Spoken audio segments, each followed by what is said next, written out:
Good news, Mike. What do you got? I'm ready for some. Everybody out there is ready for some good news. So if you got some, I replaced the fill valve on my toilet. The fill valve. That's complicated stuff for me. I mean, I don't know how much it would cost to get a plumber, but I can't imagine you'd get a plumber up to an apartment in New York City for less than $200 or $300. This was $27. It's a lot cheaper than replacing Bill Clinton's fill valve, I'll tell you that. But I'll tell you, today we're mostly interested in another Bill Gates. You had a story. Yeah, Gates, go ahead. I'm sorry, I cut you off. Oh, no, you had a story on TruePundit.com that the UN has been forced to admit that there's a polio outbreak coming from the vaccine. You know what's amazing, though? I talk about it today on the podcast I did this morning. We talked about this before months ago, you and I. I think you and Charles have talked about this, maybe even predating that. I don't know, but it goes back. All these days and all these shows like meld together, and I don't know what the hell's going on a regular basis. But I remember a long time ago, we were talking about vaccines and Gates and how he was paralyzing kids in Pakistan and India, and now he moved on to Africa, and I think even I'm going to say Poland. I don't know, or maybe I'm just putting Poland together with polio. I don't know, because I am a Polak. Polio land. I am a Polak, so for some reason I was thinking. The bottom line is we've talked about this months ago, and now of course it was in Zero Hedge and some other places, and now everybody's like, "Oh, this is newsworthy." It's like, what do we have to do to break news? We have to take out like a billboard in Times Square and be like, "Hello, we said this months ago, years ago." We're dealing with information now. We're dealing with the story on Drudge. Drudge is pay to play. I said this in tweets 3.5 years ago. I said, this guy's being paid for links. Wow. That's why he's not linking to little guys like us, because he's getting greased. And then we talked to the insider who wrote the book on him, and he says, yeah, he was getting paid for links. He may still be getting paid for links. These big news organizations were greasing him. He had his own pay to play scandal going on. I'm saying, yeah, I said this 3.5 years ago. I knew it was happening, and it'll be interesting to see his books, who is paying him to play. You know what I mean? It really. And but is it illegal or just unethical bad journalism? I don't think it's illegal. I guess it's probably not illegal, but it kind of changes your, like we talked to Matt Leshak, who wrote the book on him. It changes your idea of what Drudge is. Yeah. If he's just a hired gunslinger, and guys like, X, Y, and Z on the right and X, Y, and Z on the left are paying him. Like, for instance, if the Washington Post is paying for all the links, I said that a long time ago. There's no doubt in my mind that the Post was paying him or greasing him for links, because I'm like, why does this guy keep linking to the Post? Their stories are always bullshit, right? So, yeah, I think it changes your opinion of him. Is it not moral? I don't know. I guess it depends on where your ethics are. Are there any ethics left? I don't know. I guess I'm stupid for trying to think that there are ethics or trying to operate under some kind of reporting standards of some type. It doesn't seem like anybody else's. Are done, Mike. That's big news. What happened? Canceled the Kardashians after 20 years. Any sex robots published on this episode of the Drudge Report? We don't know yet. Drudge Report, sex robots, and monkeys seems to be his big deal. You know what I mean? But it speaks directly, Mike, to what you and I have always spoken about, and what we are in part trying to combat with this direct-to-viewer sponsorship model that we've created with this show.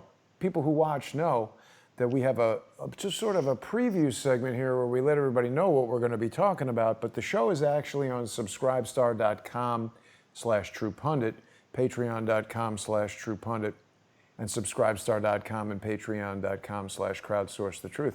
We're not getting paid to post stories, which, I mean, frankly, if somebody is advertising on your site, an argument could be made that they have influence over the reporting. Obviously, if it goes away, the reporting could stop. So by having this direct-to-viewer sponsorship, we've eliminated all the questions about this, and it's good that TruePundit.com is talking about Drudge doing it.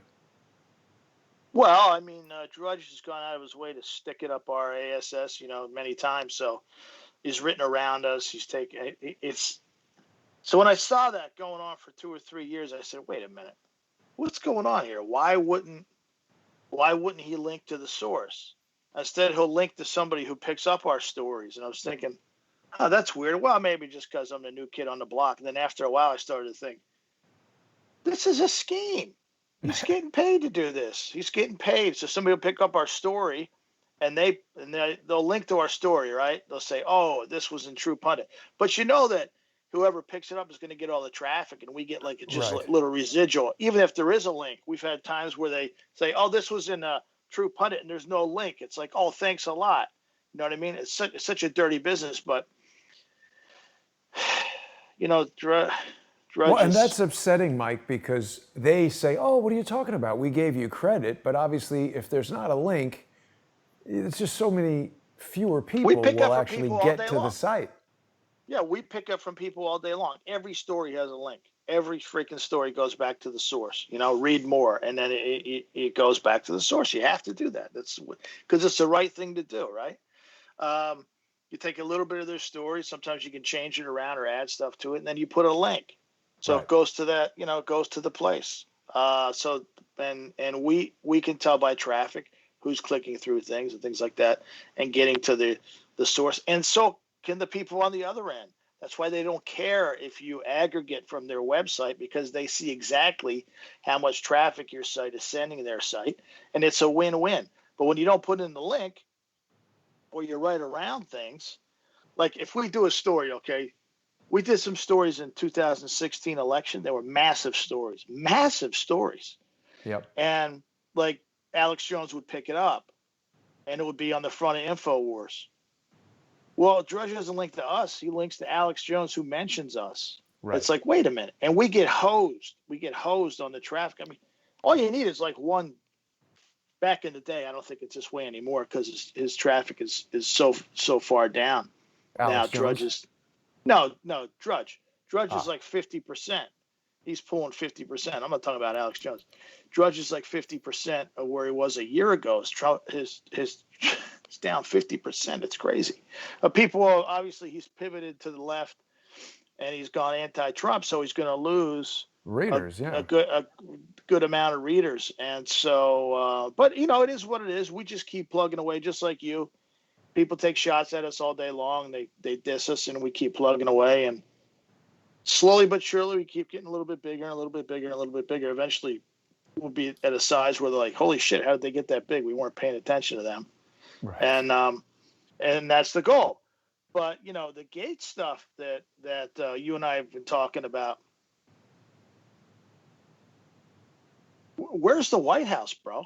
Like, they don't see this. They don't see this guy's poisoning people all over the world. Then he takes his traveling roadshow from Pakistan and India and those parts of the world, and then he takes it over to Africa, and kids start to get sick. And it's like, that's one thing, okay? It's one thing if they weren't touting and paying all his back concerns in the U.S. with our tax money to develop a vaccine for COVID that we're supposed to stand in line and wait for to get that poison put in our arm. What? So I can end up in a wheelchair too? I actually like to walk. I mean, the doctor says I don't walk as much as I should, but when I need to go somewhere, I do like to be able to walk to get there. Mike, let's talk about this for a second, because it's right here on the World Health Organization's page.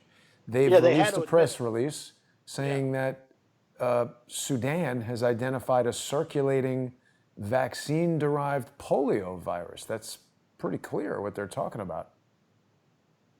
Yeah. And Bill Gates strikes again, right? Now, my mom This had doesn't polio. Specifically name Bill Gates. Well, your mom had polio.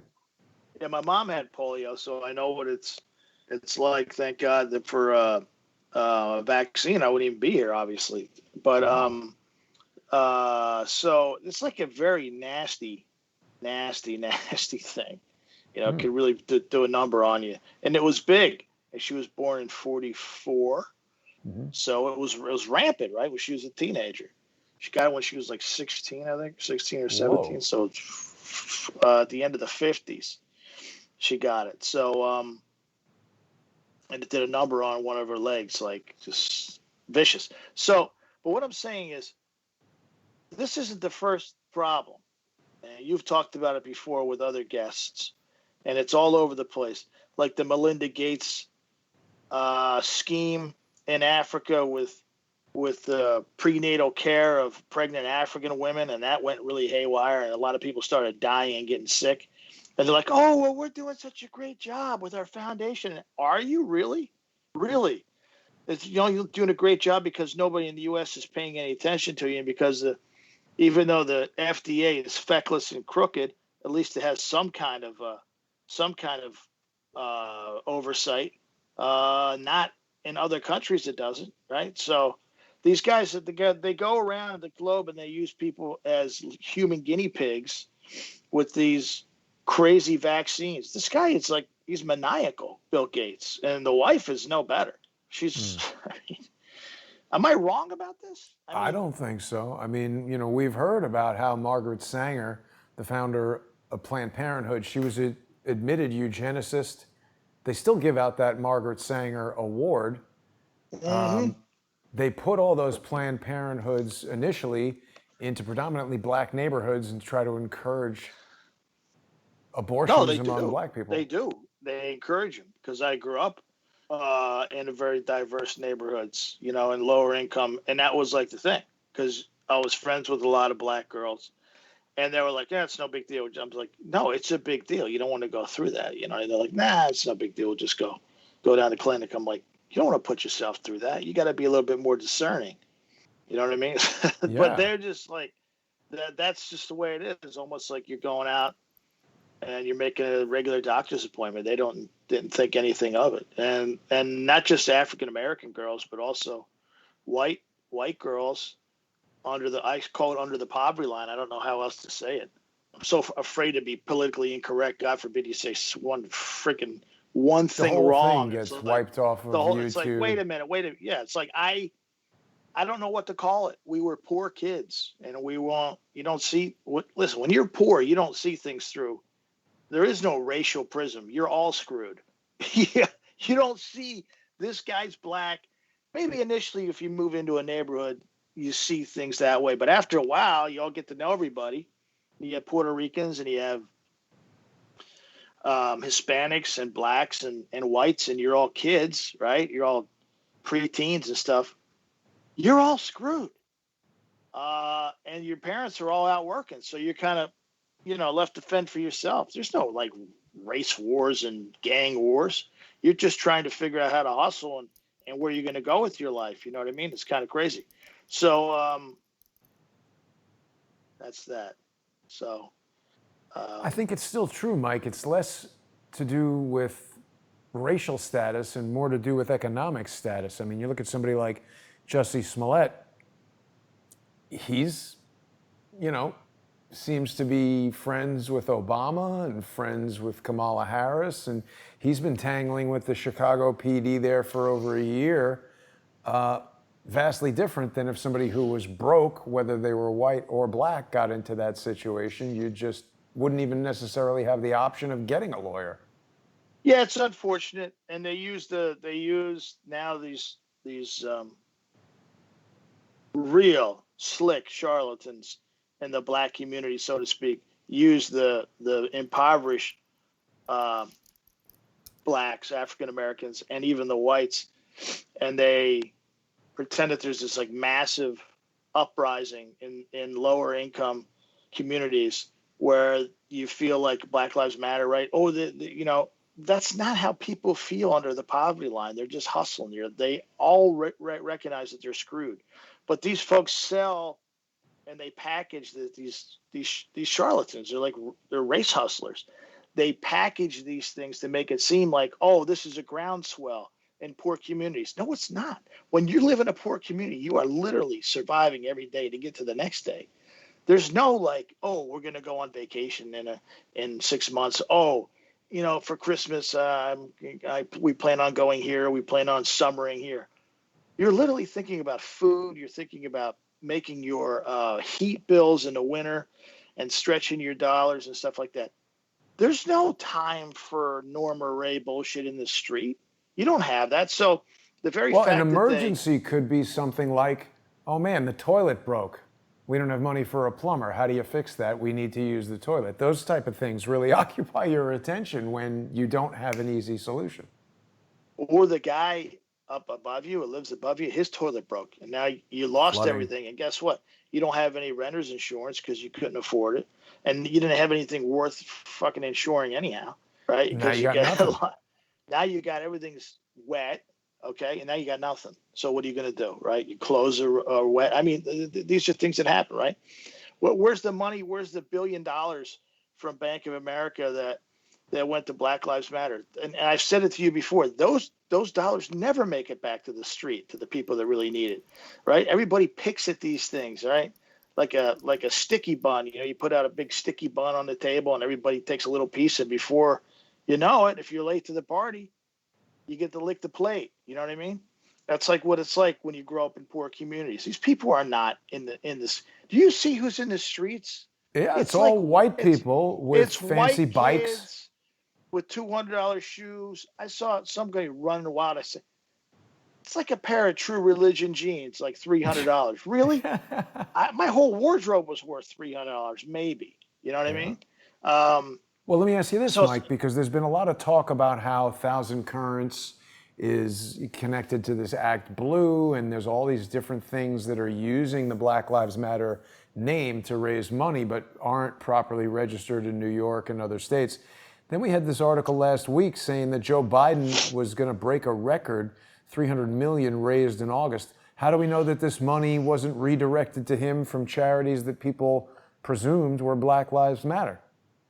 It doesn't matter because he's in the club, right? He's on the Democratic side. Remember how much money Obama was breaking, fundraising record after fundraising record, and then it came out, oh, a lot of that money is coming from overseas.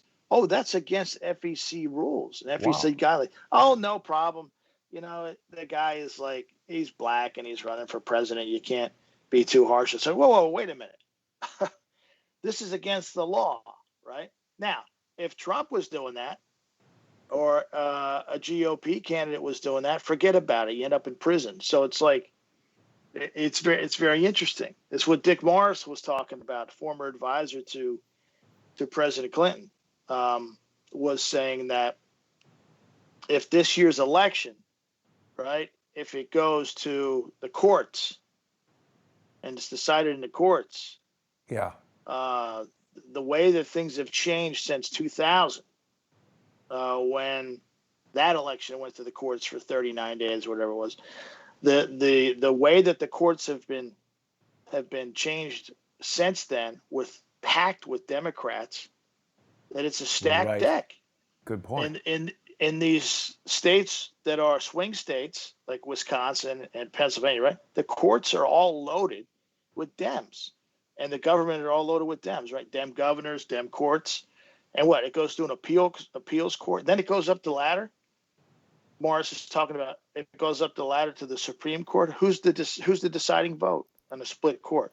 John Roberts. How do you think he's going to vote? You think he's going to vote for the GOP? No, he never votes for the GOP. The guy is definitely he's a Democrat in sheep and wolf's clothing, so to speak. So you look at all these things, and it's one thing after another, and it's a stacked deck. Like we're talking about, that's been the theme on this show for so long. Stacked decks. It almost seems like that's their strategy, Mike, to force this election to go to some sort of court judgment and let these political hacks decide rather than people voting.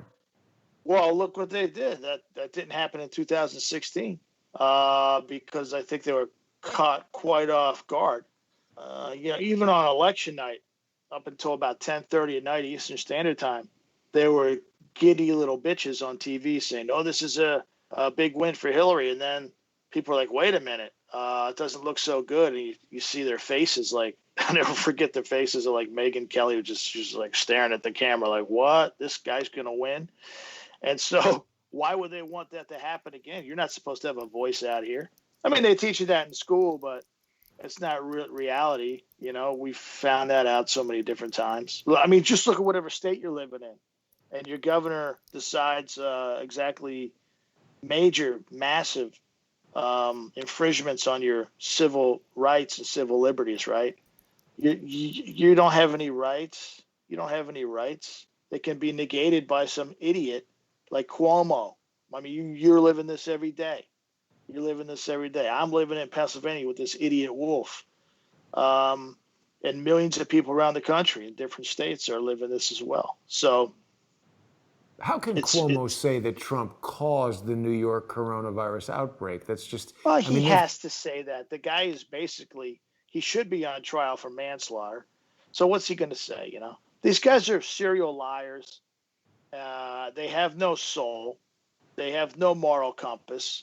They're morally bankrupt. What do you expect him to say? He's insane. He's literally insane. These people, they're literally on a different intellectual plateau, and that plateau is insanity. He's trying to redirect the social engineering here. He's saying the China virus got on a plane and went to Europe. During the DNC, he called it the European virus. This is all just like children bickering. It's absolutely absurd. I can't believe that Andrew Cuomo is saying this kind of stuff. Well, I'll talk about some FBI stuff tonight, too, when we go to the main show. And I'll show you exactly what a guy like William Barr has been doing. William Barr should be all over this in a criminal way. They're not even looking at this criminally. There's no indication that they're going to look at these governors criminally. I'm not surprised, right? But if we had a functional Justice Department, especially under a GOP administration, a guy like Cuomo wouldn't say anything. He would say, I can't comment on it because, you know, there's a lot of stuff going on and it could be investigations, it could be litigation, right? Instead, he's out running his mouth like a maniac. He has no fear of any repercussions on this, any reprisals. None whatsoever. And there's no indication that there will be. So that's what happens when your entire system breaks down and your DOJ is just a rubber stamp of the beautiful people, of the elites, you know? That's the problem. And we're all sitting out here and it's hurting us and affecting our life directly. And these maniacs are running the show. And by the way, running it into the ground because they're not very good at what they do to begin with, except for being tyrannical. They're very good at that. They're good at directing funds to companies that their friends own, that their sisters own. But that's what it's all about, right? That's what it's all about. That's why somebody like Ilhan Omar can pay her husband's consulting business $1 million. Nothing happened from campaign funds, right? Nothing happened. Is she even legally here? The FBI won't touch that with a pole.